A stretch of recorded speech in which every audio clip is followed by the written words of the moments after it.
won one of those. I did win that with 5 controllers, actually, and we beat some crazy teams in that, so you can, but, like, in these Go4s, no one was playing with 5 impossible. controllers. Yeah.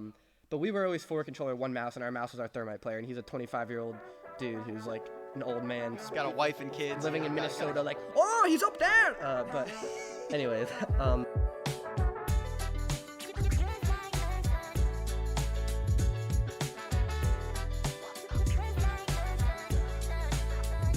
Hello and welcome, ladies and gentlemen, to episode 4 of the Students of the Game podcast, the #1 weekly podcast here at Lebanon Valley College. And I mean that in every sense of the word. That is 100% true as far as I know. I've not been told otherwise. So my guest today here, I'm joined by one of our Rainbow players, Michael Plexios Snyder. How are you doing today, Michael? And I probably butchered that last name. Okay, fantastic. How are you doing? It's been an interesting week, and this one will definitely be a bit of a longer episode. So go, if you want to pause the video now or pause the recording now, go get a snack, go get yourself some water. This is probably going to be a pretty hefty show today. I'm really excited though to get into everything that we have. Let's just start right where the biggest conversation will probably be. NECC, not only the issues that they've been having, but their placement of you guys, activation, all of that sort of stuff. So where do you want to start? I mean, that's like there's so many sides to that coin, because you can look at it from the organization of NECC right now is kind of crumbling. Like, they're losing their staff. People are starting to point out that there's not really a lot of logic in the things they're doing. And us and the Rocket League team both received placements, which we personally as a team did not think fit our skill level. So, I mean, I'll start with like the placement itself. So I think we really did deserve to move up to Legends. And it's not the fact that we didn't move up that frustrates me in the team. It's the fact that the team who we swept in the grand finals moved up and we didn't. And I've talked to other teams, and there's multiple other teams. UCF Academy, for example, miles better than UND, respectfully, miles better, and they're sitting in champions. So I don't really know what they were thinking. But something really weird to me was that one of the admins said that one of the teams was given an executive order to be entered in. So that troubles me. I mean, honestly, that seems to break every rule of integrity of collegiate esports. But I mean, hey, at least they're going to enjoy their own 7 seasons. So I hope that's fun for them, respectfully. But it's not going to be fun for UND. I mean, I didn't want to put the scathing review out there, but yeah, I have a lot of words to say about them, but I'll keep them to myself for right now. Partially because I technically am still on NECC staff. You're the diplomat. You're the diplomat. Well, no, but I'm not paid NECC staff. But for those of you who are unaware, I am on their broadcast committee. I have some things to say about that I'll talk about, not today, different day. But yeah, so for context, for those unaware, most of the people listening to this podcast probably don't know. NECC is the National Esports Collegiate Conference. It is one of the 2 major collegiate esports conferences that are widely accepted, that being the other being NACE, which is essentially the NCAA of esports or collegiate esports. In NECC, there's different divisions, or there's different tiers, which is Legends at the top, which is what Michael was just talking about there. Or champions below, challengers, emergents, navigators, in that order from top to bottom. And after winning their champions division last semester, and also beating University of North Dakota twice in the regular season, NECC made the decision, even after activation, to put our Rainbow Six team in champions, which is not a bad tier to be in. No, it's not. But considering the team that was moved up was North Dakota, which the executive order thing, I could put the screenshot right here. It was not just that. He actually explained how every team, which you probably saw the rest of the message too. I thought the wording made no sense, personally. An admin talking like that just shouldn't happen. I understand his point, and I understand it's not an easy job. I've applied to be a game manager 5 semesters, and I've never been hired, so I understand. But at the same time, I think there's a better way to organize this sort of thing. To me, it's just you got to hold every ranking to the same standard. So they put OC in Legends, which I agree with. I think OC is a fantastic team. They absolutely stomped us. But OC lost to UND, we beat UND. That puts a hierarchy very clearly in my head. And we go 3-0 in activation with not too hard of games. So I really don't know what more we could do. Like, it just feels like we're running in quicksand, honestly. And Yeah. I mean, like you said, he has a lot to do, but I could point out 5 teams that I think are miles ahead of UND. So that decision to me really perplexes me. And I mean, they have to be the team that was executively ordered, because all the other teams besides them and OC were already in Legends, and OC did prove themselves. I would agree with that. So to me, that's clear. And I mean, we're gonna enjoy the semester. We're still gonna take it as seriously, but it just, with our last semester with 2 of our teammates, it would have been great to have a shot at like playing for the title. It's no longer like, oh, this division, it's the title, but it's always next year. So Yeah, exactly. Do we even, to be fair, this is a redundant topic. Do we want to talk about activation? I mean, sure, let's talk about it. Well, It was the lack thereof is what it yeah. feels So for this team. NECC had a little bit of a scheduling error, so we only played 3 activation games, but they put us against an emergence team, which we absolutely wiped the floor with, but that's activation. And then 2 champs teams, which again we beat, which again, why are we playing 2 champs teams, beating them both, and then just like, why are we playing this activation? That's why activation frustrates me, but good experience. Decent start to the NECC season. Technically, we're unbeaten so far. So yeah. Also, to correct that, I believe the emergence team, they're navigators. Navigators. So That is the lowest division. Yeah. And again, no disrespect to West Virginia Tech. And Dave and I actually had this conversation. They reached out to him to help and have him come in and help coach them, talk them through strats and stuff like that. So very cool. Again, really respect those West Virginia Tech guys. Unlike there's another team that I'm not going to mention the direct name of that only complain the entire season or the entire series about playing a game against us. But we'll talk about that in just a little bit here.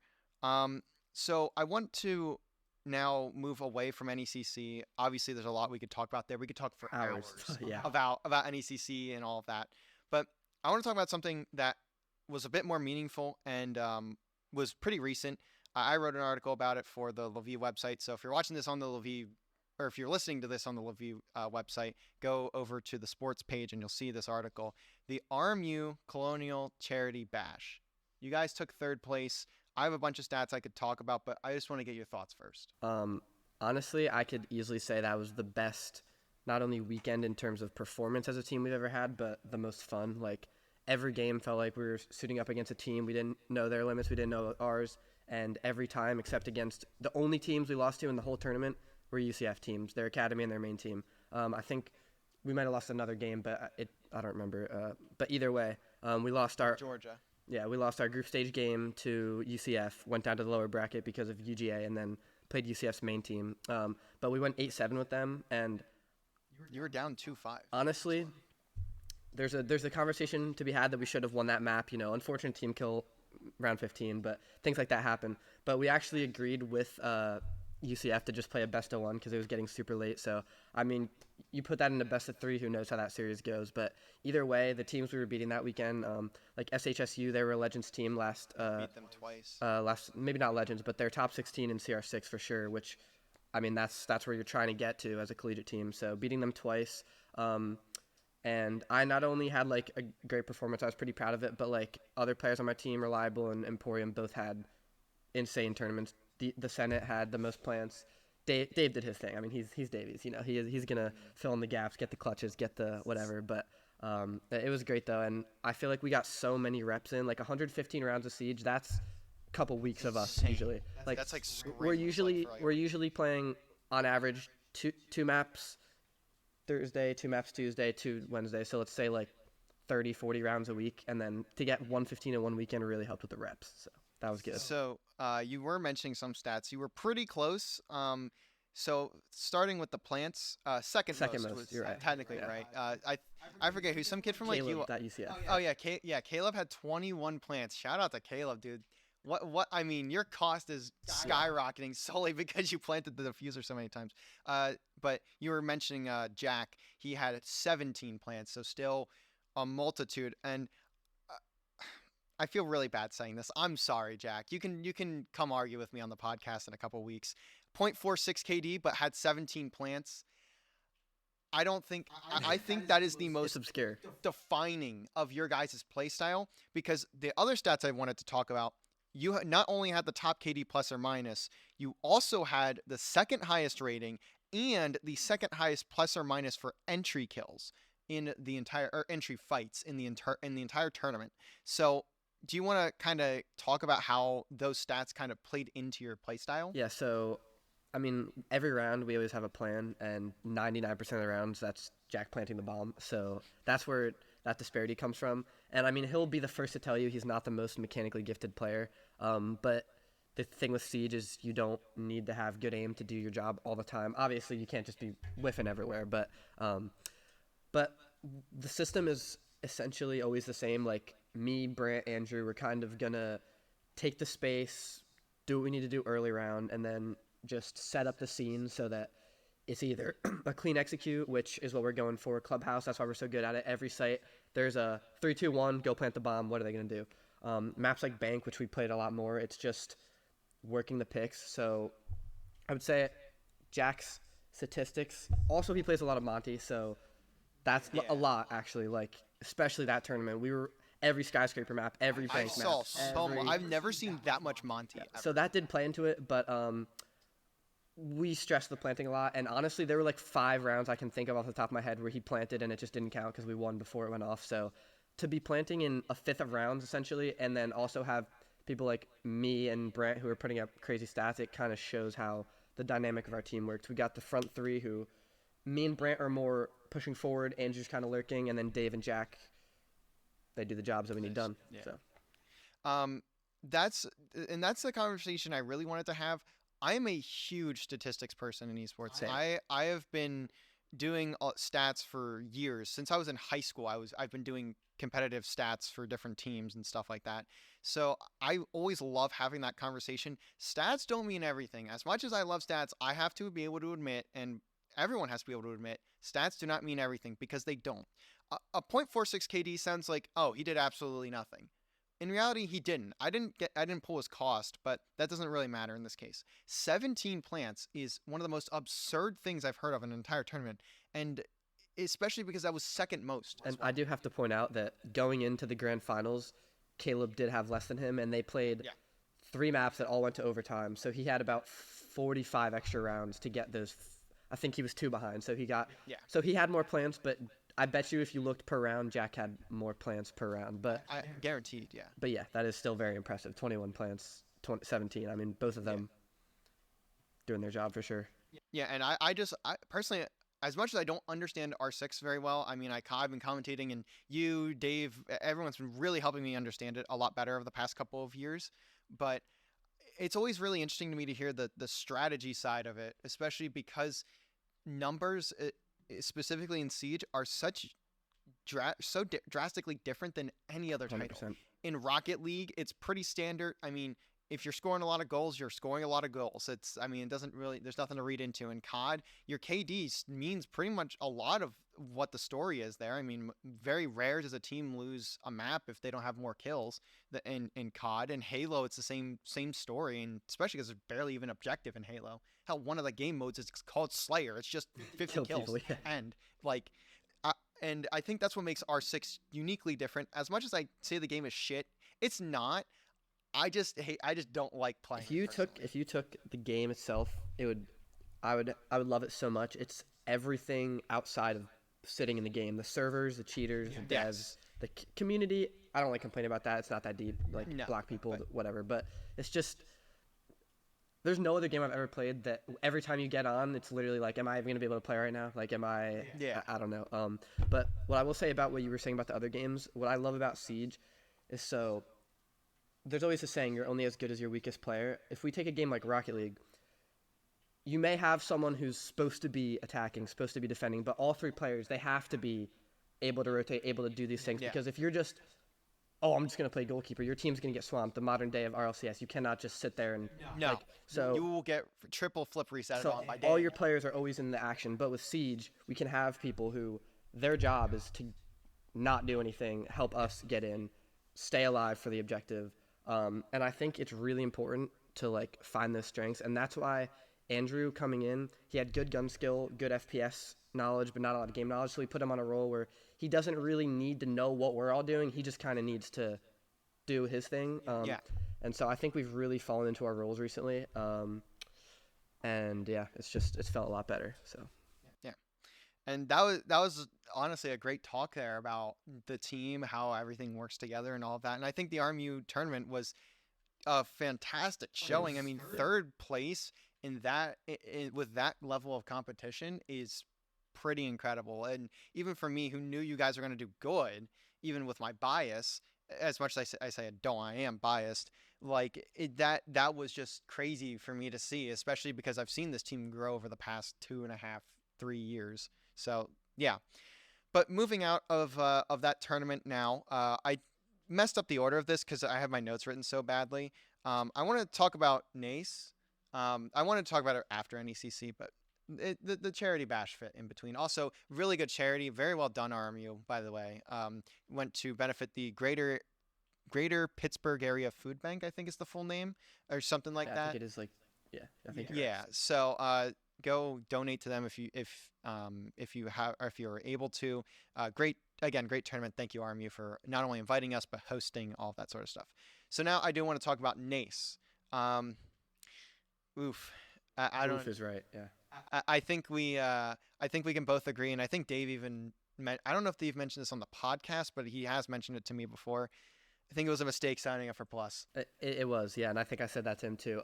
So I think going into it, we were kind of looking at last semester, like, do we really want to sit here and farm terrible teams, and then when it comes to playoffs, get farmed? And at this point now, I don't think there's any team in the country that could just farm us. I think we have to be on. We've had days like OC Esports. They're a fantastic team. I don't think if we play them again, it's 7-1, 7-1. That was a horrible day. No siege flowing. Like, it just has to be our day. But NACE this semester, it's going to be I'm still going to take every game as seriously. We're going to try and get Nolan, our sixth man, some reps because some of the games are certainly not going to be fun for either team. So we're still going to take it as seriously as we can. We're going to come for the championship.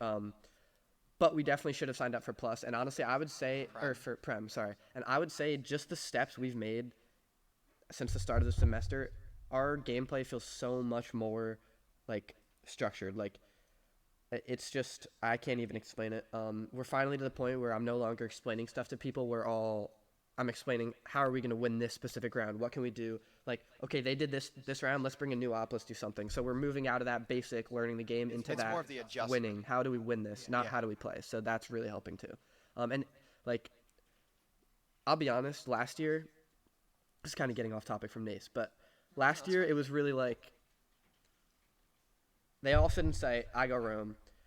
If I kill 5 people, we win. If I kill 3, we probably win. From there, it gets sketchy. This year, I can die instantaneously, and I have so much confidence in my team, no matter who we're playing. Like, everybody has the ability to play the game, and it's just, I don't have to be like, you have to go flank right now. Like, they know how to make plays, they know how to do it, and it's so great to see, like, going outside of the box, and it's just, that's helped. And I think that's why so many of the NACE teams that we'll play this semester, it won't be close, because I feel like teams can't just come and like run around and beat us anymore. They have to have a plan, a structure. And UCF, honestly, I don't think they had that much of a plan, and that's why it almost bit them in the butt. So I have seen Jack, the Senate Moskowitz, clutch rounds over the RMU tournament. I remember seeing him clutch rounds. He's been on this team for 4 years. I think this is the first time he has been able to put himself in situations like that. And I'm not only very bleep proud of Jack, obviously, for that, but also of you guys as a whole being able to come together, improve as a team. That's something that I have not seen very much from my 4 years here. I've seen really good teams get stagnant. Valorant last year, I'm sorry, all 5 of you all kind of gave up. You guys were incredible in the fall. In the spring, you got put with harder teams, didn't really improve, and that bit them, I should say, bit them. And I've seen you guys just continue to get better and better, and that's something that I just feel like I haven't seen in collegiate as a whole, really, but especially here. It's just something that I haven't seen. It's definitely hard in college, especially since every 4 years you're recycling, getting out. But I don't know if luck is the right word, but me and Brant came in at the perfect time because now we've got 3 more years. We've got Nolan for our next 2 years, Dave next year. The search for the fifth, that's going to be the struggle. But I'm so confident that if we find someone who even has any gaming experience, it'll just continue to be improving because Nolan's putting in the hours to next year when he jumps in. It'll be like just putting a puzzle piece in. And we just got to find someone who, as you saw, I literally don't care if you've never played an FPS game in your life. If you come and you just want to get better, you listen, you do what the team's doing, like, you will do your job. Like, someone, this isn't like a dig at Jack, someone could do Jack's role sufficiently not well, because in Siege, you can't just plant the bomb and think that, like, you got to be getting kills, you got to be winning gunfights. But someone could literally put one hand behind their back and do enough for us to win some games. So we just need someone who has the drive, passion, and isn't going to just bail when we lose a game, because we're going to lose. It's how it works, but we win more than we lose, so that's just got to keep it that way. I think the descriptor of fitting the next person in like a puzzle piece is perfect. This is a roster that I have played for in place of Dave, and we still won. We did win. That was the game. We still won a series, and it wasn't like you were inconsequential either. You were the X factor. Like we literally won a map, and an operator got banned in the next 2. Even though I am quite literally one of the worst players that we have in our program. That was one of my favorite games I've ever played. I can't even put into words what the emotions were like. Like, I'm still so lost. Hearing how happy you got after like your first Capcan kill, like, I've never heard someone just so like excited before. That was great. That's what, dude. I bring that to everything. In Halo, I was doing that shit too. But it's just wild to me that how you and Dave have really structured your team that you can almost plug and play almost anybody, and it works. That's the key to it, is having each person have their own objective for their round, but the team also has an objective. So how can I do what I need to do for the team, but also do my own thing? Because if we're all just, if I let's say I write out a strat, Dave, repel in this window, clear the shield. Jack, go to the roof, clear this, then plant. Andrew, open this, blah, blah. Like, I'm not writing, kill this guy, but you have to be able to. So we have the structure, and now that's what I'm saying. We're getting into that spot where people just, they have their own little plays, they have their own little peaks, their own teamwork stuff, and that's, because if you're playing a good team, you can't just do the same strat every round and expect it. You got to be switching up, playing aggressive, and that's been the key to our game. So, yeah, and again, that's just some really good stuff to hear. Honestly, I love the idea behind all of it as well. And it's very clearly shown to work. So I think that's definitely interesting to have that conversation about as well. Because I feel like it's something that's not talked about a lot either, especially in collegiate. And last year, I would say we had strats. Like, it's not like I was going into games like, all right, guys, figure it out. But it was like a setup. And like I said, it was literally just, I have to go kill people. And I'm not saying Brant or Dave weren't putting up good games and stuff too, but most of the time it was like, if I'm not getting 20 kills, we're not going to win. So the fact that this year, like, I'm just a piece of the puzzle. It is no longer like 4 people supporting me. Yeah. Clearly, I have to be doing enough work. Like, if I'm doing bad, we're not going to win most times. That's just how it is. That's how it's set up. But there's levels to it to where everyone has an impact the same as I do. So it's just about making the plays at the end of the day. Yeah. So I do want to kind of transition over to something a bit different. It is just basically about you and how you've gotten here. So I know you have a pretty deep, I don't want to say history, but that's the best I can think of to call it, within competitive Rainbow Six. So where did all of it start for you? You go as far back as you want. You can start with where you were born, where you're from, all that sort of stuff. So I would say I grew up in northeastern Pennsylvania in Matamoros. It's tri-state, New Jersey, New York, Pennsylvania, all right there.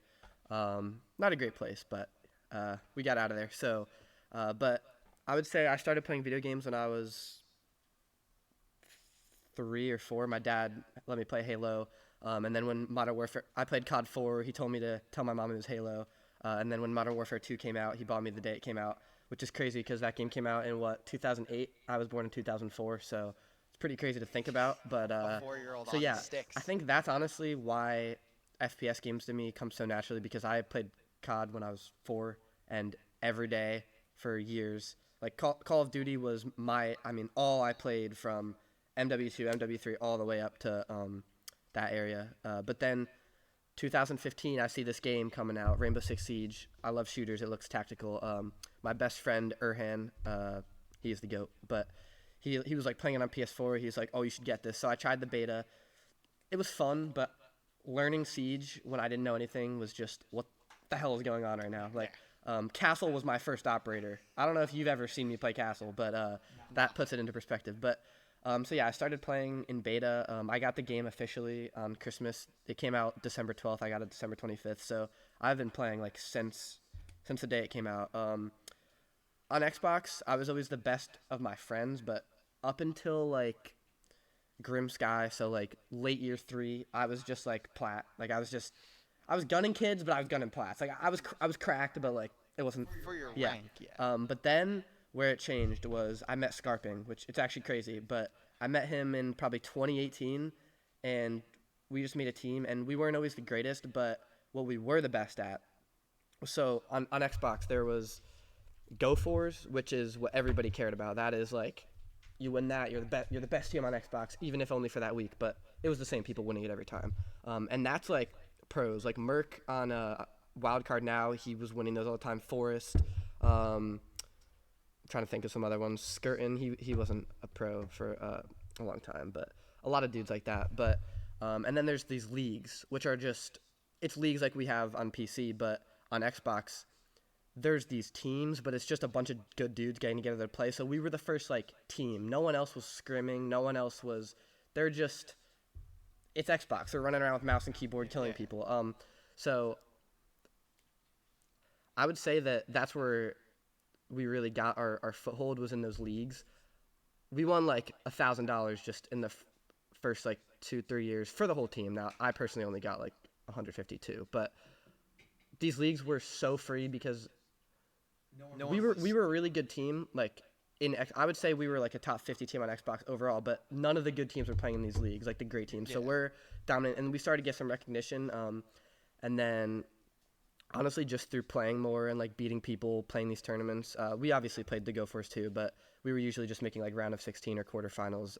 Those were pretty rough. But then where it really changed was I made a team with Scarping, a guy named Lethal Gamage, who you definitely don't know, Surf, who is now a pro, and Dank, who you also would know. But so I kind of started to understand Siege as more than just playing Call of Duty. Obviously, it was Siege before that, but this is when it started to get that structure. It started to like click. And that team, I mean, I played with the same core of people for the entire rest of my time on Xbox. Obviously, we'd switch people out, get different players, but I would say, like, I'm trying to think specifically. So I think May 20th, is it 22nd? I'm trying to think if it's 2020 or 2022.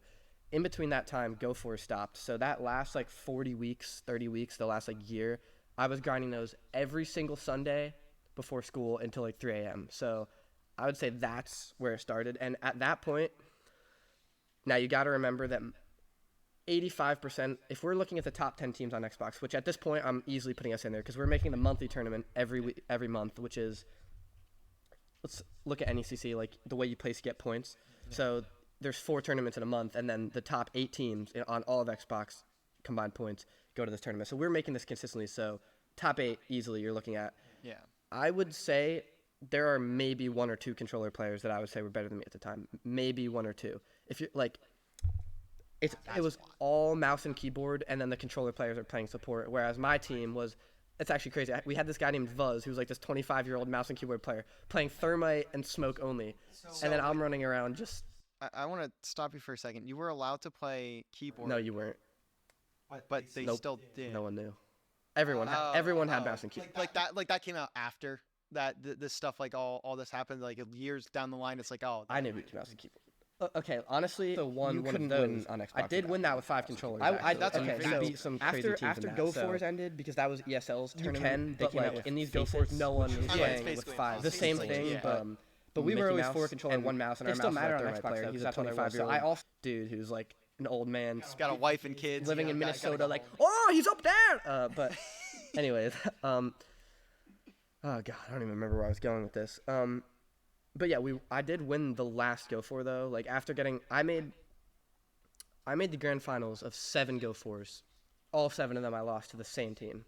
When I say it's the same people just playing these, because if it was these guys named Slinky Inrio, who is now, he's been in Challenger League for like 3 years. When he first switched over, he was like a prodigy. Then he kind of like was like, all right, this guy's like T2. But like Merck and Forrest both used to also be on that team. So it's the pros are gone, but it was still the same people who were playing with them for all these years. So it was pretty rough to finally win like the literal last one, get that charm from like, oh, brought so much to me. But I would say that time right there, like when I won my Go Forward, that time before, like being at the top of Xbox, like it's different than PC. Obviously, it's the same game, but it's different. But like playing every day with, like I was showing Nolan some screenshots the other day. My stacks were literally like the 9th, 8th, 3rd, 1st, and 15th champ, like on all of Xbox. So it was just like, it was free. So I would say that is where I built my really competitive like mindset gameplay for Siege. When I switched over to PC, which was actually before Go Force ended, but I played PC, kind of switched back and forth. When I switched to PC at first, obviously comp was what I wanted to do, because why would I get a PC and switch to just keep playing ranked? Yeah. But so I actually teamed with Surf on PC too, which he's a pro on PC now. So it was actually his first PC team when he switched over. He didn't honestly take it very seriously, which is kind of funny looking back. He was like spawn peeking all the time and like trash talking people, but I love him, so it was a good experience. But it was just like,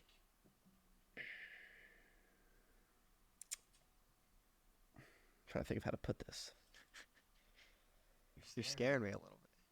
So I started getting really good, and now this period where I first switched over to PC, there's nothing like learning how to play a game on mouse and keyboard, and when you play it a lot and get really good, and like I'm already good at the game itself, so I'm just learning this. I've never felt as good mechanically as I did then, and now this is also this is like out of your league, but sights in R6 used to work completely differently. Like the 1.5 2 times, all those none of that nonsense ever existed. It was ACOG.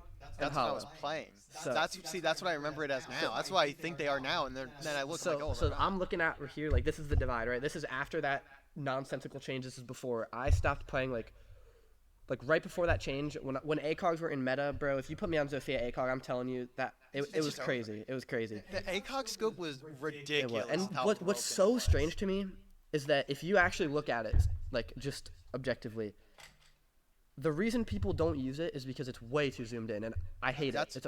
I don't use it on a single gun, but it's less zoomed in than it used to be. It used to be 3 times. It's now 2 times, or 2. It used to be 2. Restart. It used to be 3 times. It's now 2.5. Yeah. So that's just weird to think about too. That like, it's so zoomed in, but it used to be even more zoomed in. But like that was the only magnification we had. It was you use that or But then I met my ex. Kind of weird topic, but I did not play Seed for an entire year. Like peak performance, you're playing way too much all this stuff. So that was when I took a long break, and I would say that when I came back, it wasn't necessarily skill. It was that all the people I was playing with had already Surf is already in Challenger League doing all this stuff. Like I kind of had just missed my moment, and so I mean, obviously I still knew like I'm insane at this game. Like I put so much time into this. So that was when I started playing comp again with Scarping, and that was actually like, it's actually weird to put into perspective. So that change I'm talking about was my late junior year. I didn't start playing again until the summer before I came here. So that whole senior year, all the end of junior year, I'd play a game or two here maybe with some old friends, but I was not playing the game.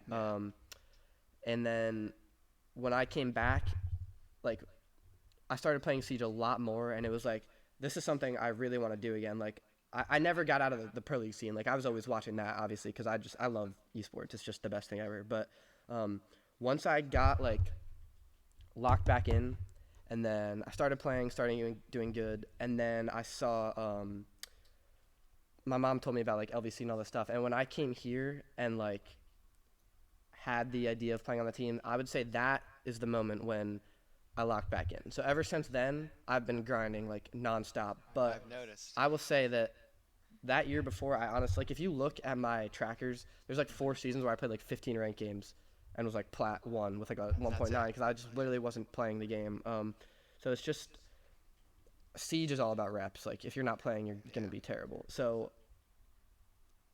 I would say that it honestly helped though, because I had to relearn the game almost. Like, the meta was different. Like, Siege used to be, I don't know if you know this, but Goyo, the way he used to work, he used to have 3 deployable shields that had Goyo canisters on the back of them. So there was a meta. Oh, I do. So there was a meta where you just bring smoke shield, Goyo. So now you already have 4 shields off of 2 operators, Jaeger, Wamai, and then whatever else you want. And the game was just sit there, clear all the utility until you run out with Ashe, Zofia, Hibana, and then run in at 20 seconds. So then to come back to a game where that's no longer the thing, I had to lock in, and then getting here and honestly seeing the horrific state of the team really just made me realize, like, we got some work to do. And I know this is kind of off topic, but just comparing that to now makes it all feel so worth it, because like last year there were times where I was like, this isn't fun for me right now. This isn't fun for anyone on the team. Like, not that people were arguing, but the morale last year at some points, especially first semester. Second semester it was fine, but it just wasn't amazing. And now the fact that we have 5 people who love each other as teammates but are also all good players, and like, that is just crazy. So that is my journey of Rainbow Six Siege.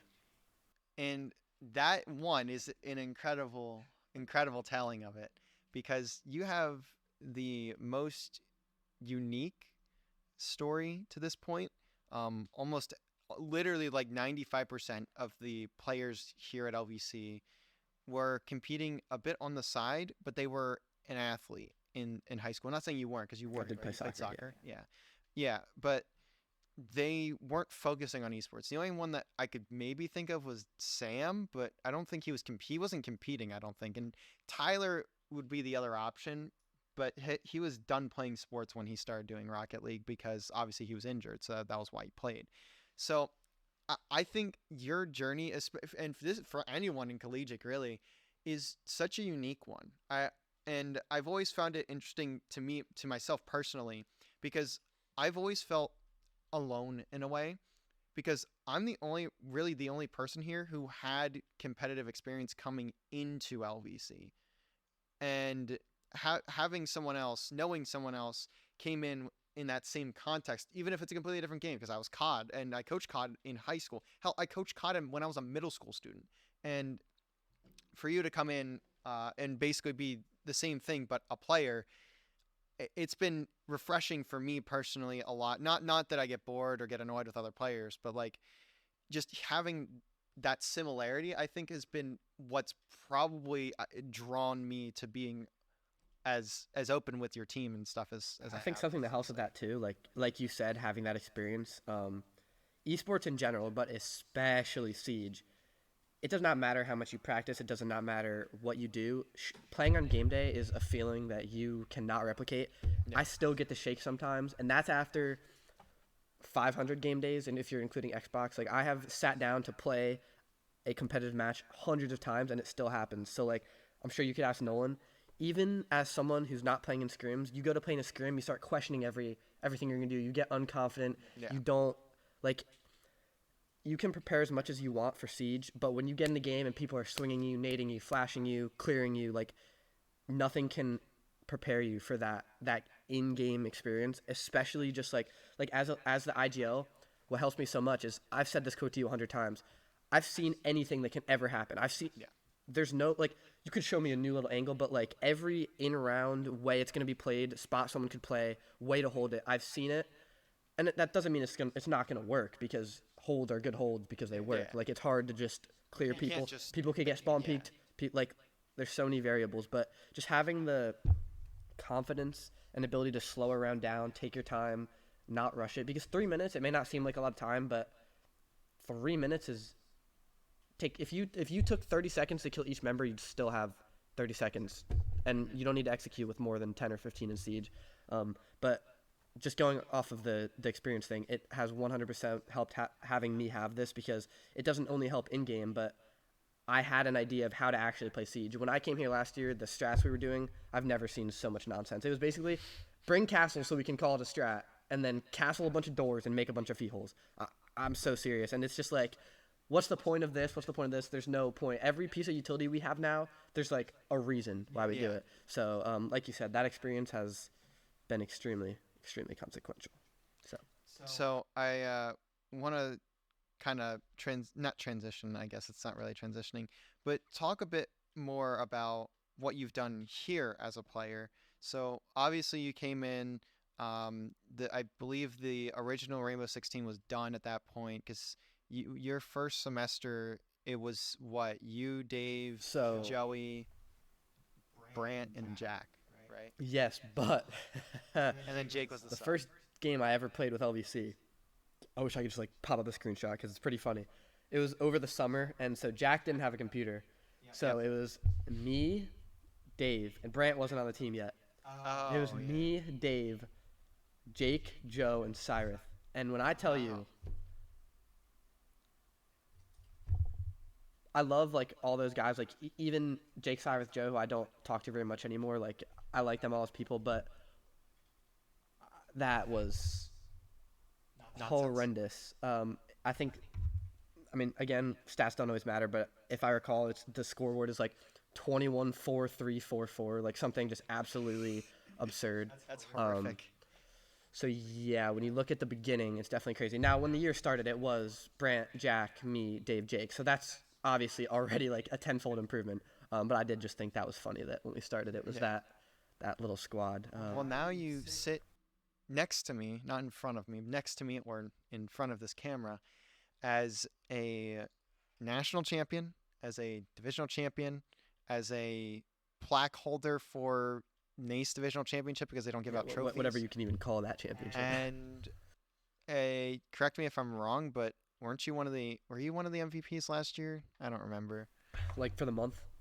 No, I won the MVPs. I don't think so. Because I couldn't remember if it was. I think it was Tyler and Ethan last year. I don't remember, but I mean, by the time you're out, you leave here, you will have been holding a MVP plaque from Lebanon Valley College, and that damn well will be happening. So what have those accomplishments really meant to you? I mean, it's honestly everything because like when I got here, I mean, I kind of knew like we would be a good team because just having my experience and like the basic structure against these collegiate teams is gonna help us win a lot of games. But like if you show like the way our first NECC season went in challengers, mind you, like we're getting beat by teams that are like they don't even have like a diamond player. Like we're getting beat by some like crappy teams. So to now to come around at the end of last year, win the nationals in that division, which you can make whatever argument that teams forfeited. We beat who was in front of us, we won it. And then the next year to win our division, beating OC, who like we didn't beat them, but we beat the team that beat them. So I would say that was fantastic, and like to see them all come together and everything that we thought was like so far away be won, that makes it feel so good. And it's what keeps us pushing because, like I said at the start, I mean the titles mean a lot. Don't get me wrong, but when you win something and it's a lower division or some special category, it does make it feel a little bit like, okay, we won, but there's an asterisk. Yeah, so that's why I would love to do champion stuff like that, or legends, but those trophies do mean a lot. Like especially that champions one, we put so much work into being prepared for that UND. Like me specifically, that day, I remember going into the map bans. I literally said, I want these 3 maps banned out like this. Perfectly worked because I knew exactly how they were going to ban. I knew what maps they liked. Their strats, I said, every round, guys, they're going to take a long time to set up the map. They're going to open everything they can. And literally, when I say all 5 of them are going to pick a different spot and pinch, that's what they're going to do. And they did it every round. And so the first time we played them, we beat them. But the late rounds, which is always something we have trouble with. It's hard in Siege. Like, clock's ticking down, people are executing, utilities going out. Sprinting. But our communication and just being like, I got this, you got this, you got this, he got this, we got this. It was so good. And to see that all come together and like a 6-0 cafe attack half, which it's not like these rounds are free. Every round is like a 1v1, a clutch, someone's getting an ace, or like round after round, we're just stringing together this. And to see UND then get moved up to champions and OC, 2 teams, or legends, 2 teams that we theoretically beat, that gives me so much confidence in the team. Like, if you're looking at it from an objective standpoint, those are the top 10 teams in NECC, and I can confidently say we're better than one of them, and argument for another. So putting us top 10 in NECC, that feels very good. Feels great. All right, so now that we've spoken on everything leading up to where we're at in the current day, let's talk about an event we have this weekend. We, as in not me, because I don't play for a good reason, the Cincinnati Queen City Clash. I knew there was a name, I couldn't remember it. The Queen City Clash qualifier number 1. So by the time this is posted, by the time you all are seeing this, the qualifier will have happened, and you've probably already seen the result, but I want to preview it regardless because this is going up on Wednesday and you played this weekend. So take me through the qualifier, thoughts. What There are some very good teams, and not gonna lie, when Dave said we only had to get top 6 in 2 qualifiers, I was 100% sure we'd make it. I'm still 95% sure, but we're gonna have to fight. I was looking at it. Ohio State's main team will be playing. Fanshawe Fuel will be playing. Ohio State's second team. TMU will be playing. Maybe it wasn't TMU. That's not the right team. There's another good team though. So we only have to make top 6, but we're gonna have to beat a good team to make it. We're not going to be able to just cruise through. Walk through it, yeah. I am feeling confident, though, because not only have we been playing great recently, but first of all, it's Swiss. So I guess this is kind of going into the format already. But I love Swiss, and I think that is perfect for us because I have a very hard time seeing us lose to 3 teams before we beat 3. Is that how many it is? Or is yeah, it so it is that. And I'll just go to the format now. I'm actually a little confused on how it works. Or if the end matches will be played, which they said they'll be streamed, so I guess they will.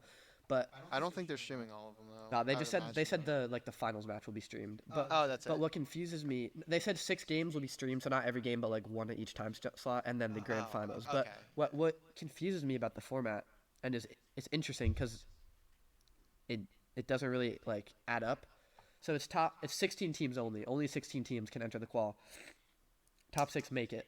So when you go through Swiss, half the teams are going to instantly be eliminated because half the teams are going to go out with 3 losses. Half of them are going to make it through. Yeah. So that's already your top 8. So then we have 4 quarterfinals games. Yep. 2 semis and the grand finals. But once we're to the semis, that's already the top 6. So why are we even still playing? Prize pool. There's a prize pool for the qualies. There's my answer to my question. So that was why I was confused. No, I would have been 1,000,000% confused too. And also seeding might be played into it. So there could be that too. But I remember Dave specifically mentioning that there's a prize pool for the qualies, which I thought was a really interesting concept. I like it. Not saying it's a bad thing. I just didn't expect it, honestly. But because I'm going to be just so honest.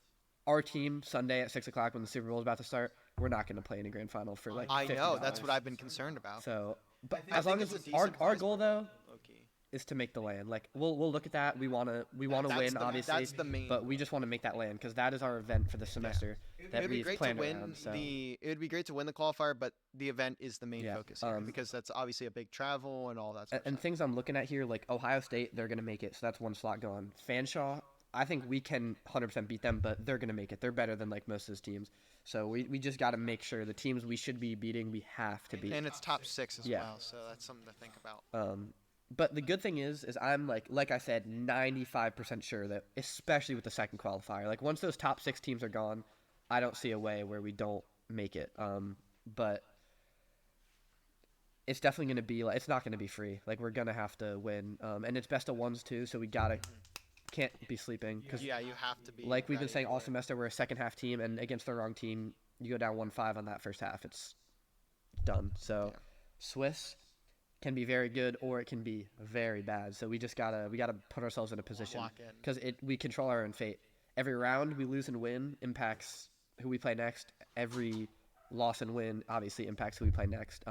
Like throwing an undisciplined round could be the difference between we go to 2-2, but now it's do we play the worst 2-2 team or the best, which could be like Fanshawe or some random team who played a bunch of nonsense. So it's just we got to be very focused and like especially since we're not doing CR6 this year and with the NECC thing where we're not in Legends and NACE now we're in this. This is the one thing that like we're really focused on because we've won all that other stuff. We've won champs, we've won NACE, we've won nationals. This is we want to land. We want to win a land. So being prepared for the quals, but we'll be very prepared for that lane itself. So Very excited. I don't know if I can stream it or not. Well, I'll have to talk with admins and stuff. But I want to move away now from that sort of stuff, and I want to talk about about you, obviously. I want to talk about the future. The future is something I've personally been reflecting on a lot. Obviously, you're only a junior, right? I'm a sophomore right now, so I'll be Sophomore. junior next year. Yeah, I don't know why I think you're a junior. Yeah, sophomore this year. So obviously, it's not as defined. There's still a lot of time left. But what, what for you? What is the future? Not only the future of Plexios, the Rainbow Six player, but Michael, the college student. So honestly, which is really interesting, for my personal side of things, as I've gotten older, it's gotten less clear because if you talk to me when I was graduating high school, obviously history, I knew it wanted to be my major, not only because it's super interesting, but like I knew that I could not that it's a flexible degree because it's not a honestly great degree at all, but I knew that I could have some wiggle room. Like it wouldn't be a degree. It was a major I knew I could go into and not show up on the first day of class, and it's like, oh, you have 8 labs, all these exams. Like Yeah. it would be manageable. So I went in with that basis, but I was very confident that law was my path. Like I was going to do all these law classes, go to law school. But then as I started, chugging along the law curriculum here, it just kind of got like, do I really want to spend my whole life doing this? So I mean, if I'm looking at like just where I want to take my career, I would say that something, and now this is the most broad answer I could ever give because it could literally be the Environmental Protection Agency, the Department of Transportation, the Board of History Directors, like some kind of government agency job where even if it's just a communications type thing or something, just putting myself like not in politics but the political sphere, kind of like the humanities aspect of our country. Um, Professor was another thing I dabbled with, but not only do I not want to go to more school, but also I don't really want to teach people. I don't know. It's not. I like teaching people, but not really a big interaction type guy. So that's not really my thing. It takes a lot to be a teacher or professor. I've had some here too. I can't. I won't drop names. I've had some pretty bad professors, but it takes a very special person to be not only a teacher or professor, but to be a damn good one. It's very hard to find a person that is meant that can do that job well and do it correct. But I am considering adding a sociology minor next year, so that'll be good. And I'm super interested in like developmental stuff. It's just as far as coursework goes, I really hate math and science classes, so I just really try to avoid that. And I took a history class that's half history, half economics, so it qualified my quantitative reasoning. Really, they counted that. So it's the rise and fall of the American middle class, and we look at a lot of like percentages and annual growth. So Yeah. we're looking at math, but it's super like you could It's do it more in your brain, you can think about it, info-based, which is yeah. just it's perfect, and the class is interesting. So as far as that goes, like I've always had an interest in the financial field too. My mom is an advisor for like rich people's finances, so like that kind of stuff also interests me. But I definitely am just in the path of the political science sphere, just Yes. something in that general realm. As far as Plexios goes, um, as you know, not any of the viewers, but over these 2 years, last year and this year, I actually was also, while playing on LVC, on a competitive team, just on my own time, which became too overwhelming, hence why I'm not on one now, because scrimming 6 hours a day, 5 times a week is just not manageable for anybody. Also a student. Yeah. So there's nothing I would love more than to be a pro, but honestly, R6 probably has the worst pro scene of any game I've ever seen. The pros get paid about under $1,000 a month. Like, it's pretty pitiful. I get, just for reference, and I don't know if I'm allowed to disclose this. I get paid about $650 a month, and I'm only allowed to report 20 hours. a Sorry, I think Beast Coast gets paid $150 a week, so whatever that adds up to. week. That's about the same amount I get paid, and I only report 20 hours. It's not good. And the way Blast is handling things, it's the same thing with Rocket League. There's just less and less and less majors, less tournaments, less teams, less money. Like it's just shrinking and shrinking. And I would say like I have a lot of connections with not just pros necessarily, but a lot of people around the scene. But it's just you have to not only have the time, but the people and the drive. And the drive is something that I always have, but when you don't see results, it's hard to keep sacrificing all this time. Like my last team I was playing on, it just felt like we were kind of walking in quicksand. I know I've used that term already, but it's just like I'm trying my best doing my role. I never felt like I was doing horrible. I didn't have amazing games all the time, but it just felt like people weren't holding up their end of the stick, and I didn't have time to like sit there and do that. So I would say that unless I get an offer from a good team, which actually did happen this semester, and I almost joined another team, which would not have been good because I wouldn't have had time. But unless a team where I really thought we had a chance to make at least T2 happen, it's just not worth my time to play competitively. And now that's not to say that I won't do quals here and there, because those things are fun. Like you play great teams, you play for a weekend, and you get you either make it or you don't. Like the way Siege works, there's now an open qualifier to all the majors, so theoretically there's nothing stopping me from going to play at the next major, but I mean obviously that's not how it works. There's some players stopping you. But as far as like Plexios goes, I mean I expect to keep playing on this team for my next 2 years. I had the option to graduate in 3 years with like an extra class or two, but I didn't transfer my credits because honestly, while this may not be a financially, mentally, or academically smart decision, I wanted to have all 4 years of eligibility, so I'm just going all 4 years. Definitely wasted 25 credits of high school AP and hack classes, but 21 I think actually, but 24. Dude, that's dead ass over a semester's worth. That's what I'm saying. All I had to do was I had to take an extra class 3 different semesters, my advisor said, and then that's insane. But the problem was that kind of let that go out of. I kind of noticed last year that they weren't really there, but I was like, I got time to figure it out. I got 3 years till I graduate. And then you didn't. And so this year I went to figure it out, and they were like, I was like, yeah, so I got a 5 on AP US and AP World History, and all this stuff. And they're like, yeah, so this actually qualifies the credits for History 126, History 115, History 103, History 105. I'm looking through my, already took that. So I'm just like, these credits, they're just not going to even really help. Like I'm not going to get ahead. They're just going to be like gen ed. So I was just like, I'm just not going to. I want to go back real quick. Did you say you got a 5 on AP US? I also took the AP US. How'd you do? So my teacher told us, as long as you go and you write your name on it, you'll get a 1. Don't tell me you got a 0. I took the full thing. I paid what was it, 90, something like that. $97. 97 clams. You know, coughed them up, whatever, and I was pretty poor, so that stung a lot.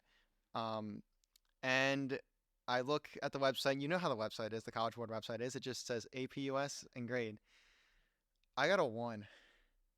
I have never been upset about something academically in my entire life until that. In 3rd grade, I got a 4 out of 50 on the state capitals test, and I was not upset as I was when I saw that 1 on the AP US. I put my heart and soul into that test, and I got a 1. That is... While we're exchanging AP stories, I'll talk about my AP US real quick. But so what helped me a lot in that class, first of all, I had a teacher that I really liked, and let me go backwards, missing some context here. So I was a senior. AP US typically 10th or 11th grade. Yeah, I did mine in sophomore. So the way I did my schedule, okay, I got to go back further than this. There's a lot of levels to this. So coming out of middle school, in 6th grade, we took the PSSAs, and then in 7th grade, the top 30 kids in our class got put into Algebra 1, and then we took Geometry in 8th grade, and then in 9th grade, I took Algebra 2 and then Trig Pre-Calc, and then, so my math and science, this is why I despise math now, because I was so good at it that it got too hard for me. Like, does that make sense? Like, when I was younger, it was so free, and then it was just like, wait, I actually have to do homework for this to make sense. And then, so I was kind of in that group, and it was always the same kids in kind of all the AP classes. And so I kind of front loaded with math, and I always liked history, but this was before I knew history was my thing. And then so 10th grade, I'm trying to think what math class I took. I actually think I took like almost a gap year. Oh, I took AP Stats. Okay, so this is actually where my AP stories come in. So I got a 1 on AP Stats. Keep in mind this. I mean, it's AP Stats. Keep in mind this is also my COVID year. So I had it full year. So I had it the first half of the year, and then he just stopped teaching. And I also woke up 45 minutes late for my test and put a bunch of nonsense. I didn't care about stats. I also got a 1 on AP Physics and a 2 on AP Calc. Like I said, I slept through the physics exam. Not slept through it. I was in it, did it really fast, and then took a nap because I just knew I was gonna get a 1. But there was a point to this story. I promise. AP. Okay, so I took all that like nonsense, and I took AP World in 10th grade. Yeah. And then 11th grade was AP Physics, AP Calc. It was also COVID year, so I had like one less class. Like half. Yeah. But the way AP Physics and Calc worked in my school was not only are they like insanely hard, like I hated that class so much. I've literally never.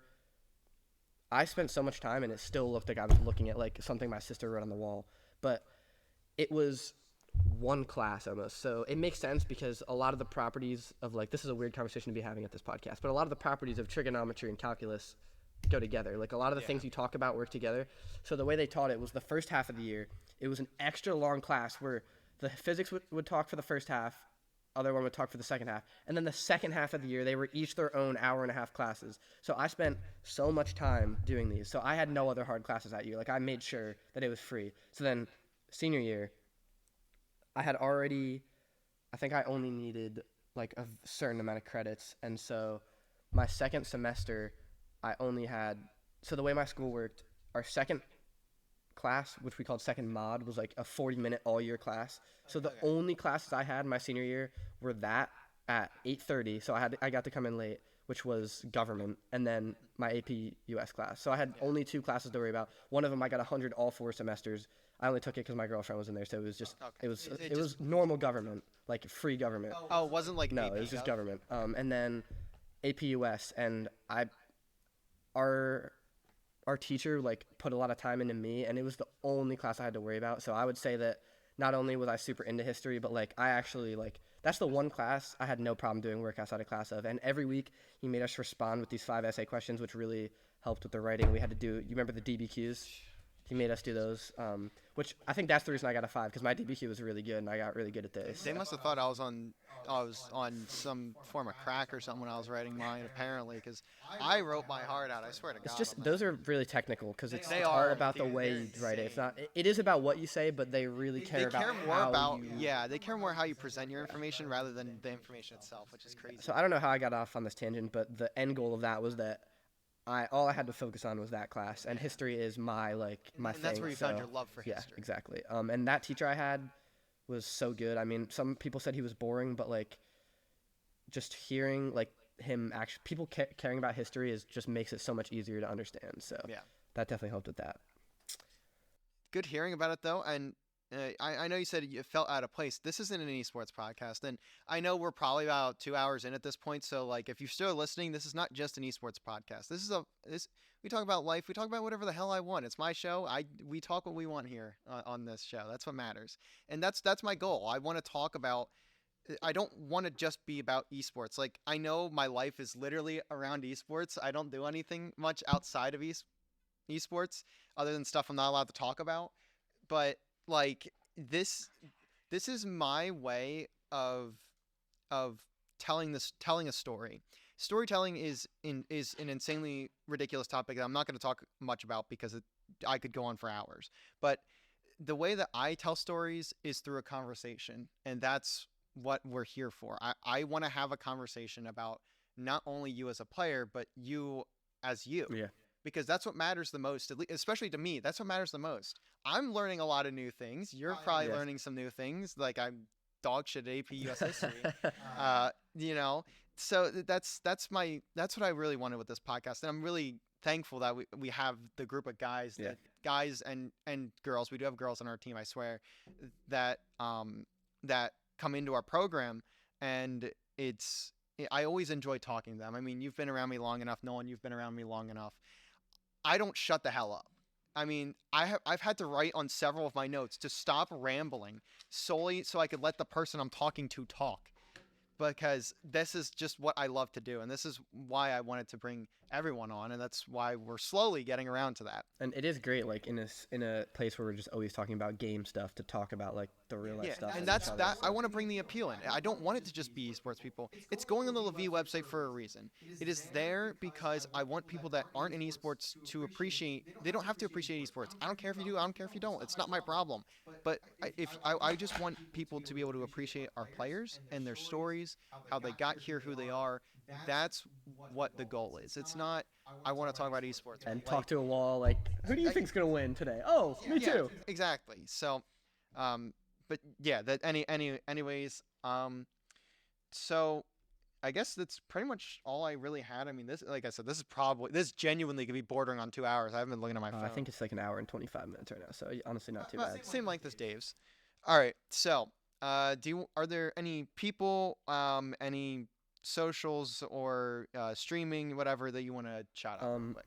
Do you want me to do like just a like very quick like SI, what I think is going to happen? Like, yeah, I wanted to mention that. I actually crossed it off as if we talked about it. Yeah, let's talk the pro scene real quick. Invitational, you said, is this weekend? So so the group stage starts Tuesday, February 13th. Okay. And then that will go until probably like the next Tuesday or Wednesday, and then it'll be a day or two break, and then I think it's the 23rd, 24th, and 25th of February.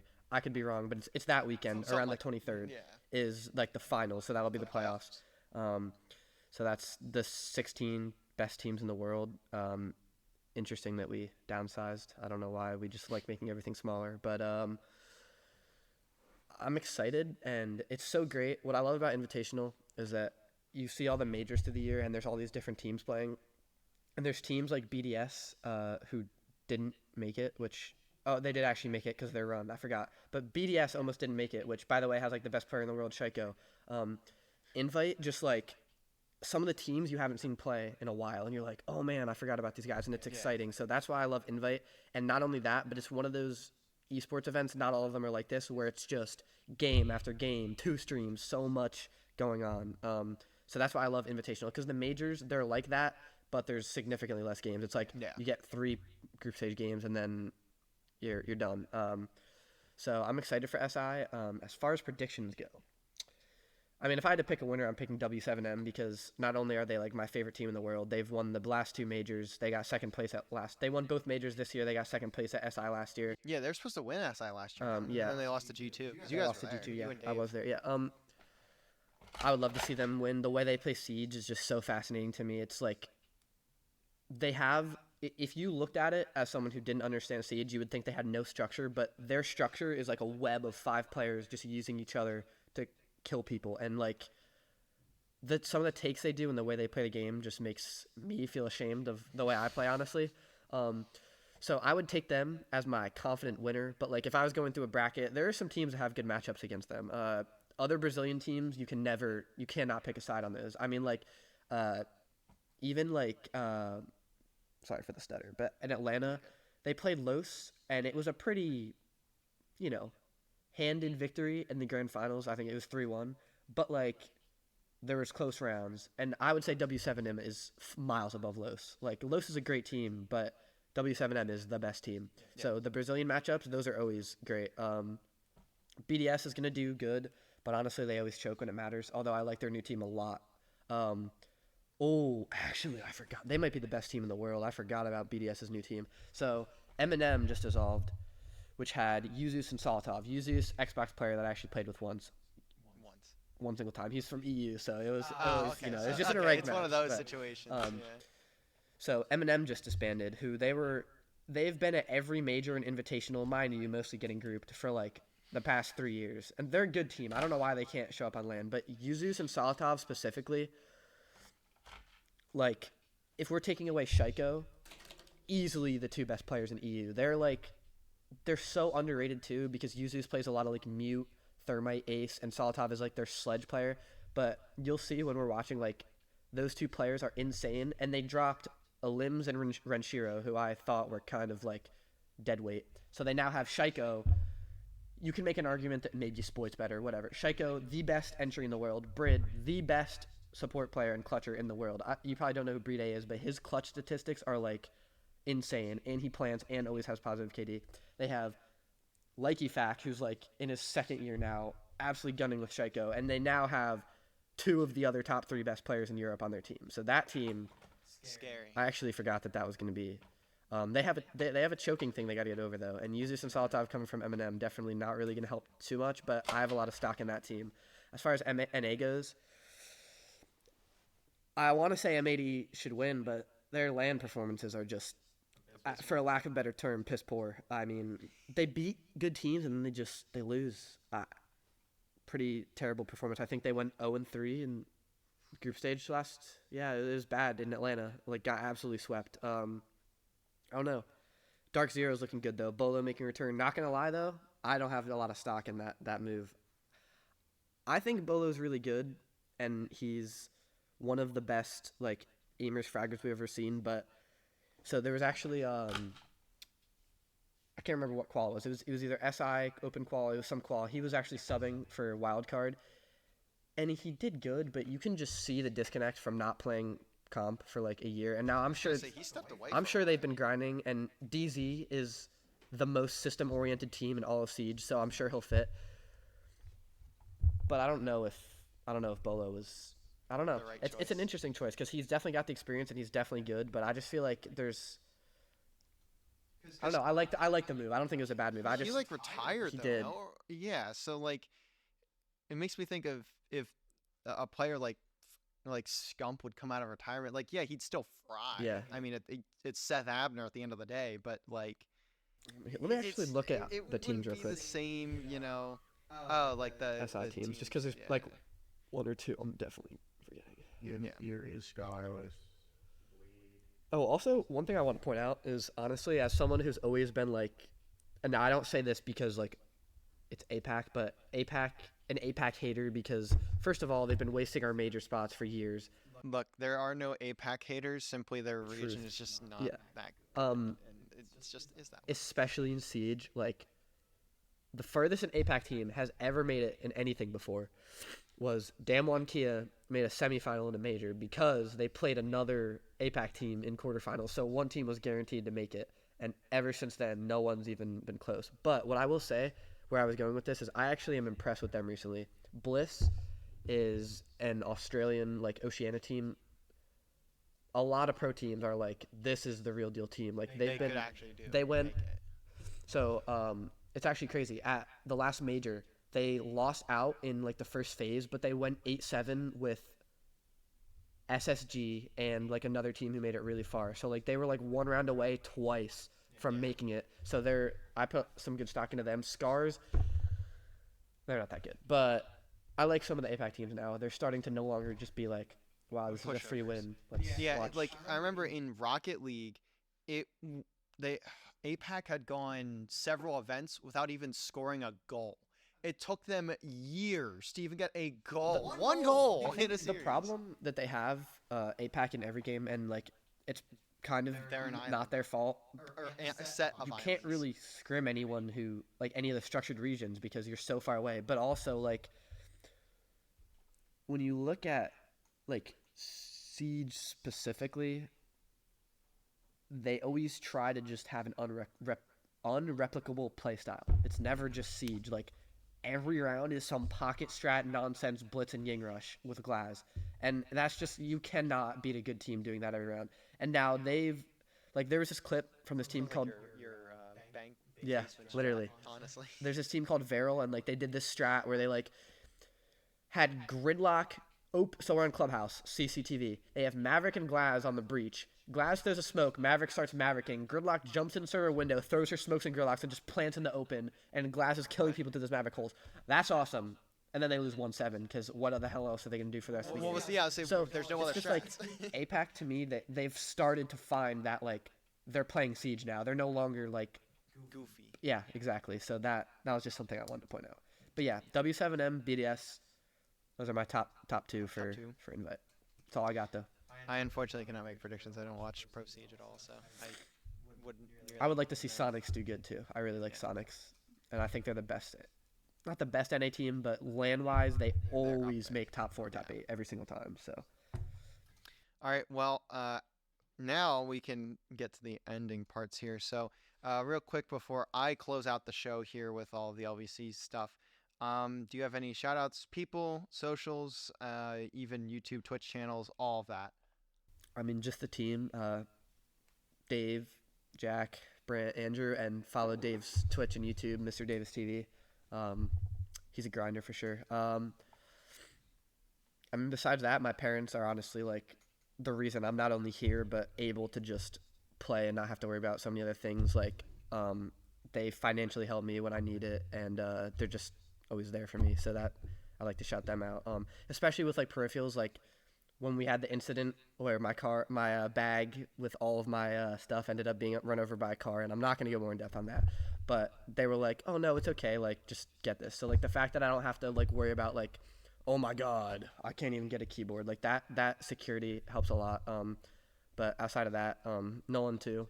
He puts in a lot of time, especially since he doesn't get to play in games. So that, I mean, that can't be a great feeling. But he knows that next year it'll be He's on. heard me So say it a million yeah. times, so I will not repeat myself. But yeah, it's been incredible getting to watch you guys. I mean, I've said this at the end of every podcast. I've loved watching, especially you guys specifically. Like I talked about earlier, the development, like the active development that I've seen from this team has been something I haven't really seen ever. Even when I coached in Call of Duty, I was seeing improvements, but I wasn't seeing improvement to the scale and to the recognition that I've seen from you guys. And obviously, you're a really big part in that. So it's I'm very proud to have been able to even be a part of it all. So You definitely help it run because next year I have no idea what we're gonna do without you. So I wish I could yeah. give you an answer, but I don't have one. I don't know what's gonna happen when my desk starts wobbling or I don't have a USB-C cord. Well, I think your desk will stop wobbling. It better not wobble or else I got problems. So. Mr. Wobbles has been extradited. So that is going to do it, though, for us today. If you've made it this far, I know we're really far in. Thank you all for watching. And as I will say on every single damn show, it means the very world to me. And I wish I could ever put into words what that statement means and how deep it is. But we'll get there. Follow us on Twitter and Instagram at LVC_esports on both those platforms. Subscribe here on YouTube. If you're watching the video version of this, go down below and subscribe. If you're listening to this on Spotify or the lavie website, youtube.com/@LVC It's YouTube is really weird for their finding different channels, but I think the system is actually pretty good. They used to just do like a really long URL with a bunch of like randomly generated numbers and stuff. So youtube.com/@LVC Esports there. Go follow on Twitch to watch all of our matches. Twitch.tv/Lebanon Valley College.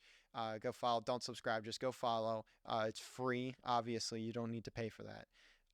That will pretty much do it. Oh, also, be sure to go every so often, every probably couple weeks or so, go refresh the sports tab on the lavie website. The link will be in the description. It's a WordPress page, so the link is too long for me to say, but go down below. You'll see the links to the LVC lavie page where these podcasts are also posted, and also where I will be writing articles for which lavie is our student-run newspaper. So if you didn't know, that's what that is, and we post articles there. We, as in me, post articles there, and also now the podcast. And also go check out the LVC Athletics website. We will have articles going up there as well. That'll be different from the ones on the lavie website. Also, if you want to check our roster or previous match results, that'll all be up there as well. So thank you guys for watching. Have a great rest of your Wednesday or probably Friday by the time you get through all of this. And we'll catch you guys next week. Peace. See you then.